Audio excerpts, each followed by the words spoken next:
सभी को जय हिंद। आप सभी के बीच में ना एक न्यूज फैल रही है, डिसीज एक्स।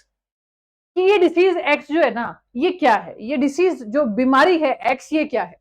सबसे बड़ा सवाल जो आप लोगों के दिमाग में घूम रहा है वो ये घूम रहा है कि ये कोविड से 20 गुना ज्यादा खतरनाक बताई जा रही है।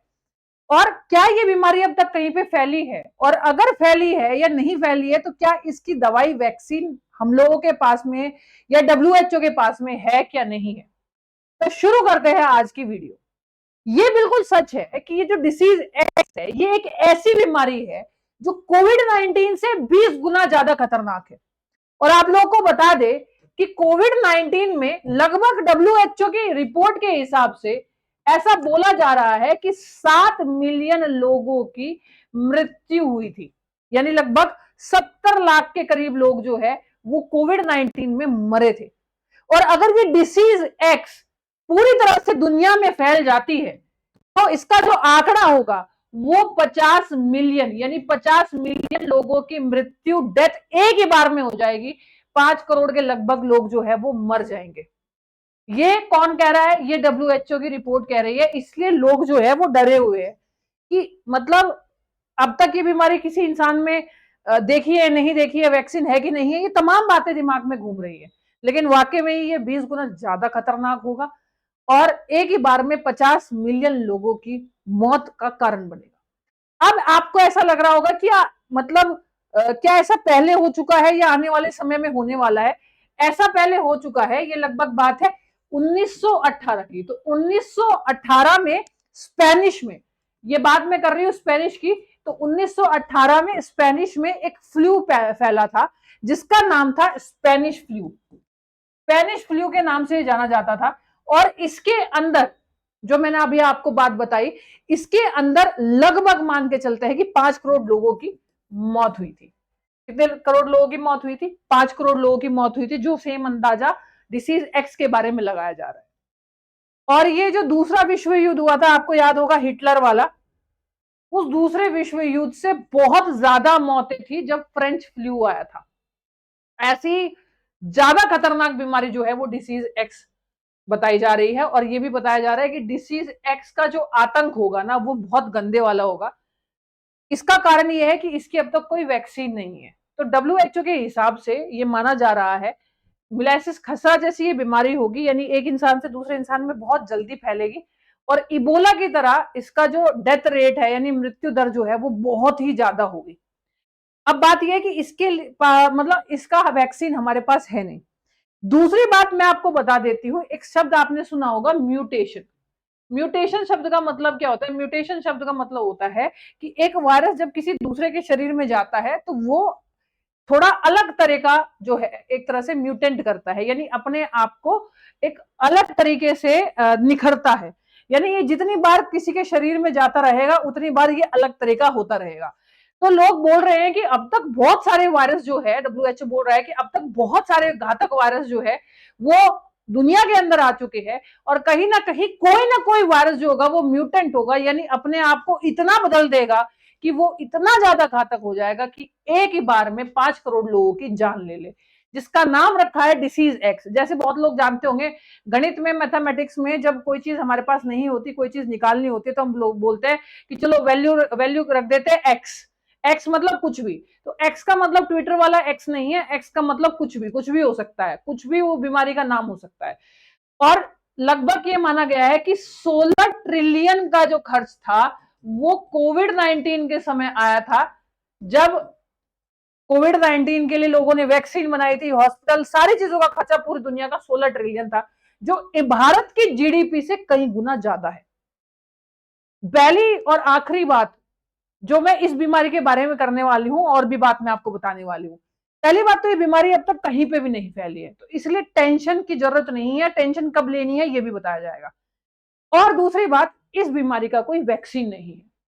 तो अब WHO यही कह रहा है कि ऐसी बीमारी जो एक साथ 5 करोड़ लोगों को मार सकती है, तो उसकी वैक्सीन हम लोगों को अभी से ही बनानी शुरू करनी है।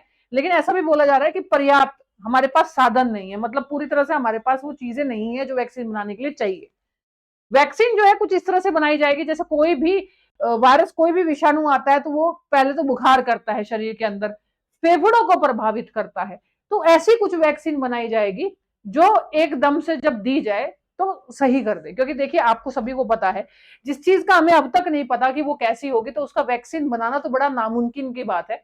यानी कोई ऐसी वैक्सीन बनाई जाएगी जिससे हमारी इम्यूनिटी, प्रतिरोधक क्षमता जो है वो ज्यादा से ज्यादा हो।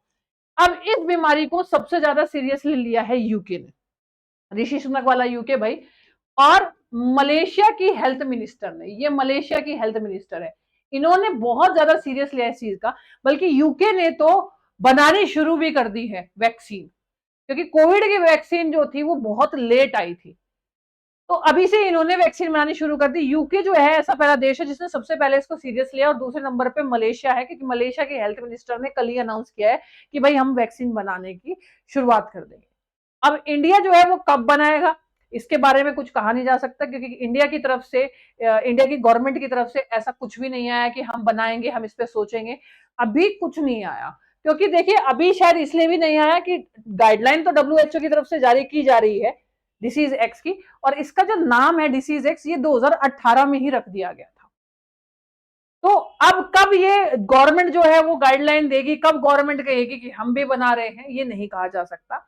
और कहीं ना कहीं कोविड, पूरी कोविड में ये देखा गया है कि भारतीयों की इम्यूनिटी जो थी, प्रतिरोधक क्षमता, वो पूरी दुनिया देश से बहुत ही ज्यादा थी। मतलब जिस हिसाब से हम बीमारी से लड़े उस हिसाब से कोई देश नहीं लड़ पाया। तो शायद हो सकता है कि हमारी इम्यूनिटी ज्यादा स्ट्रांग है, हमारी प्रतिरोधक क्षमता ज्यादा स्ट्रांग है, ज्यादा प्रबल है, लेकिन इसको ना ऐसे नजरअंदाज नहीं किया जा सकता इस बीमारी को।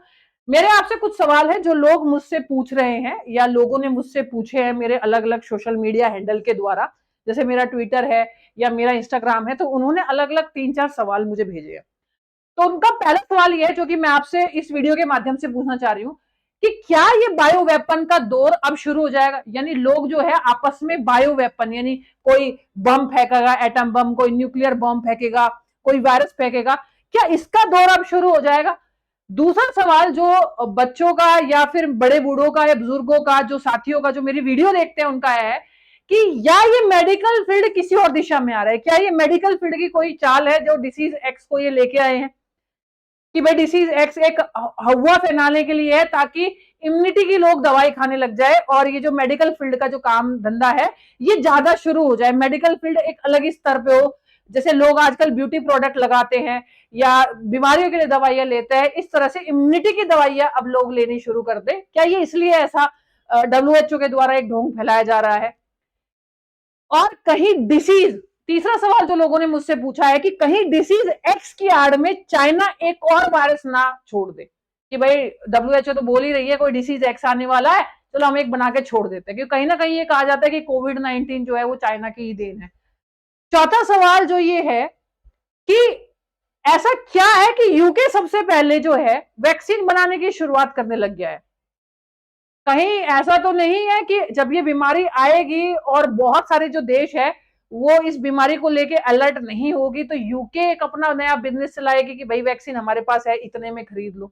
तो ये 4 सवाल मेरे पास में आए हैं, तो आपकी क्या राय है? और वीडियो के कमेंट बॉक्स में जय हिंद लिखना ना भूले, क्योंकि ये मैंने 4 सवाल ऐसे सवाल रखे हैं जो कहीं ना कहीं मुझे भी सोचने पे मजबूर किया, क्योंकि लोगों को ना सोच है कभी भी आ सकती है, तो लोगों की जो सोच है वो कहीं ना कहीं, जो क्वेश्चन लोगों ने मुझसे पूछा है वो वाकई में लाजवाब है। आप क्या बोलना चाहेंगे इन 4 क्वेश्चन जो लोगों ने मुझसे पूछे हैं? बड़े बुजुर्ग ताऊ जी जो बैठ के मेरी वीडियो देखते हैं, जो माता मेरी वीडियो देखते हैं, जो बहनें मेरी वीडियो देखते हैं, जो बच्चे स्टूडेंट मेरी वीडियो देखते हैं, मुझे कमेंट सेक्शन में बताइएगा कि आपकी क्या राय है। और दूसरी भी बात मुझे कमेंट सेक्शन में जरूर बताइएगा कि दूसरा विश्व युद्ध कब हुआ था, जो सरकारी नौकरी की तैयारी कर रहे हैं। बाकी हमारी पेड क्लासेस तो एग्जाम लीडर पे चलती है, आपको पता है, साइंस बाय प्रिया मैम हमारा यूट्यूब चैनल है। और मेरी वीडियो जैसी भी लगी हो, आप जय हिंद कमेंट में जरूर लिखिए। जय हिंद।